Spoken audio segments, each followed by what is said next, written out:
We'd like to take this time to recognize one of our retired firemen. On January 22nd of this year, Tim Conley and his family were on their way to Indianapolis to witness the baptism of their granddaughter. They came upon an accident on the north side of Wabash. Tim stopped at the accident. Of course, Tim stopped at the accident.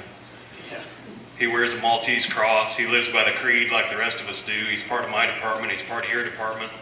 And he's part of every department from here to the end of creation, just like we all are. We're all always on duty and always ready to serve. Tim first checked the vehicle for injuries, the first vehicle for injuries, and then proceeded to the second vehicle. The second vehicle was on its side and severely damaged with an operator trapped inside. Tim was able to see that the operator was wearing a Milford fire jacket. After a short conversation, the victim and the rescuer realized that they're both part of the same team.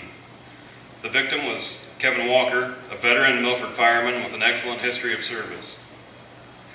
Tim provided first aid by applying pressure to a head wound until Kevin was extricated by the Rowan Fire Department and airlifted to Lutheran in Fort Wayne. Kevin had a severe head laceration, which I think has taken him out of modeling service. I saw it that day, and it was a severe head laceration. We all know what that means. He had 2 fractured vertebrae in his neck, a compound fracture of the lower leg and ankle. That would be, any one of those injuries would be enough to keep any one of us down, but not this guy. Tim did not leave the scene until the helicopter arrived. He made it to the church, but missed the baptism by a few seconds because he dropped his family off first and then went to park the car.